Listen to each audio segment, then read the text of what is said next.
This is the complete guide for finding the best asset managers for loans and CLOs. We'll explain why loans are such a hot topic right now with institutional investors and professional fund selectors, but also what makes these searches so complex. Plus reveal some tools and tips to help you filter from the global universe down to the best in class for European, US and global loan asset managers. I'm Brian Urban. Let's get started. If you're new to RFP Networks, we're a Dutch fintech started in 2012. Our investment research and asset manager selection tools are used by thousands of institutional investors, professional fund selectors, and asset managers across the globe. To get a free account, simply go to rfpnetworks.com, select the toolkit you require, asset owner or asset manager, enter your business email, create a password, agree terms, sign up.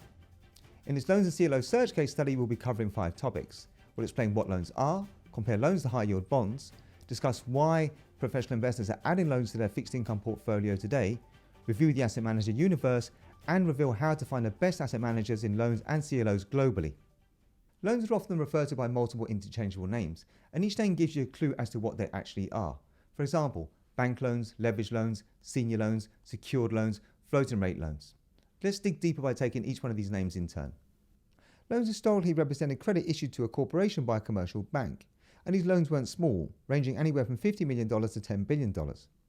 I say historically because as of the end of 2020, 20% of global loan volume is actually only originated by banks, down from over 70% in 1994. Why? Well, there are 2 drivers behind this dynamic. Firstly, the evolution of securitization techniques in the late 1980s allowed banks to syndicate or sell portions of their loan portfolio to other institutional investors. And secondly, the Dodd-Frank Wall Street Reform and Consumer Protection Act passed in 2010 raised underwriting standards and required that banks hold more capital against these loans, which decreased their ability and willingness to hold them in a portfolio. Today, the bulk of loans are actually sponsored by private equity firms, invested in corporations, and issued by non-bank financial institutions. Loans are also referred to as leverage loans, as they are typically used by a corporation to finance leveraged buyouts, M&A, refinance or reprice existing loans for general corporate purposes, and or recapitalizations, i.e. alter the capital structure of the corporation. They leverage the balance sheet. They're also referred to as senior loans because they are ranked at the top of the corporation's capital structure. Should the corporation default, senior loans are the first to be repaid. They're also referred to as secured loans, as tangible assets such as property, plant and equipment, and intangible assets such as patents and trademarks are pledged as collateral in order to secure the loan. Should the corporation default, these assets could be sold in order to repay the loan. And finally, they're often referred to as floating rate loans because they pay a variable rate of interest in the form of a short-term index base rate plus a nominal spread. The short-term index base rate could be 60-day or 30-day or 90-day LIBOR, or LIBOR's successor when it's phased out at the end of 2021, e.g. the secured overnight financing rate, the Bloomberg short-term bank yield index, or a Maribor. And the nominal spread represents primarily the credit risk of the issuer. So if 30-day LIBOR is 1% and the spread on that issue is 350 basis points, you would receive 450 basis points. So what are loans? Loans are bank or non-bank financial institution, leveraged, senior, secured, floating rate loans. Easy. Now things get a bit more interesting and complex. Let's compare loans to the more familiar high-yield bond market. Loans and high-yield bonds have 2 things in common. Their market size is similar, at about $1.3 trillion, and both give investors exposure to below investment grade corporate credit. But that's where the similarities end. There are 4 major differences. Firstly, loans are relatively illiquid, and whilst there is a private secondary market, which is becoming deeper, more uniform and efficient, high-yield bond markets are more liquid. Secondly, loans rank higher in the capital structure. They're both senior and secured. High-yield bonds represent unsecured debt. Thirdly, loans pay a floating or variable interest. High-yield bonds pay a fixed interest. And finally, the price of loans is insensitive to interest rate changes, which is not true for high-yield bonds. 2 final comments to complete the picture. Approximately 70% of global loan volume is represented by collateralized loan obligations or CLOs, and it is common either directly or indirectly to access the loan market via CLOs. Let's look at the mechanics. CLOs use the proceeds from the issuance of debt and equity to purchase senior secured loans, which are actively monitored and managed. This forms the collateral pool that backs the CLO's debt obligations. using over-collateralization, credit enhancement and performance tests. The CLO issues various classes or tranches of debt and equity. Institutional investors can therefore access the loan market through these tranches. And secondly, for completion, be aware that under the loan segment, there are several sub-segments which fall under this so-called private debt or alternative credit asset class.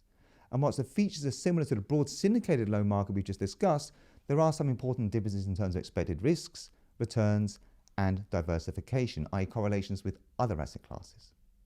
A good example would be European and US direct lending to the middle market, which in themselves are substantial in size. For example, in the US there are 200,000 companies with an annual revenue stream between $50 million and $1 billion, i.e. the middle market, which collectively would be equivalent to the world's fifth largest economy by GDP. In Europe, approximately 30% of private sector employment is represented by the middle market in the major European countries.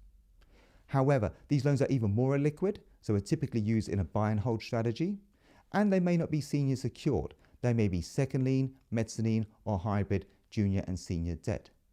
However, the middle market is highly diversified across sector, and there is an interest in yield pickup to be captured via the illiquidity premium if you understand the associated risks with that.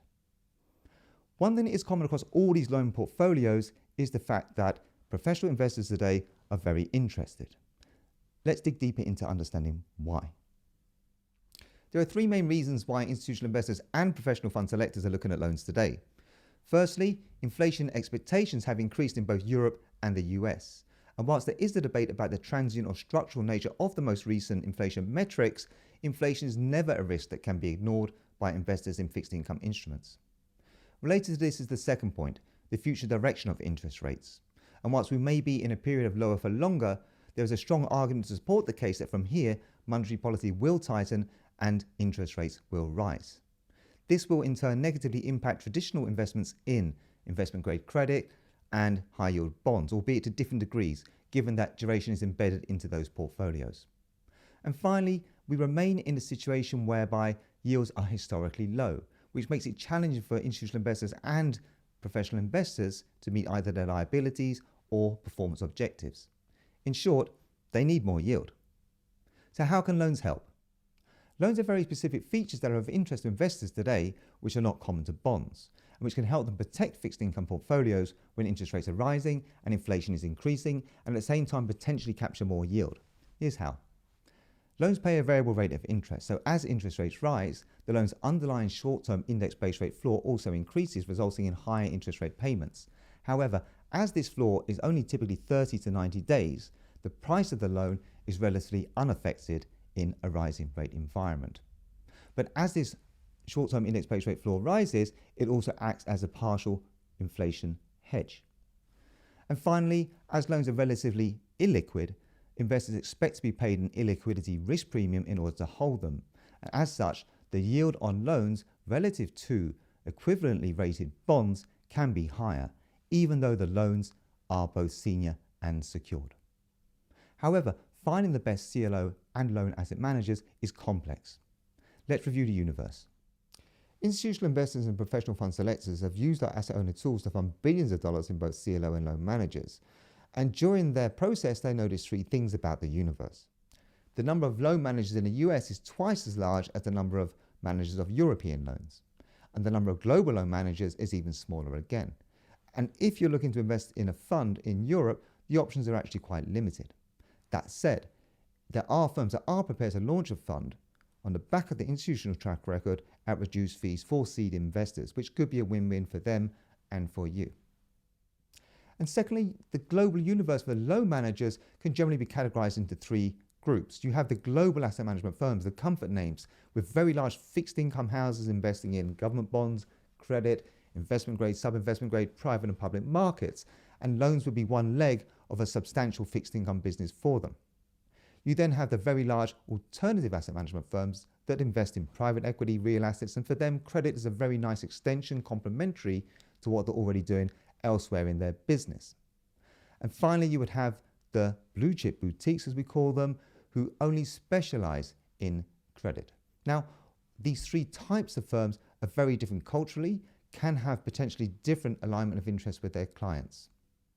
And finally, what differentiates the best asset managers in loans and CLOs isn't necessarily performance. In other words, to filter from the global universe down to the best in class, you need to take a smarter approach when it comes to loans and CLOs. Let me explain.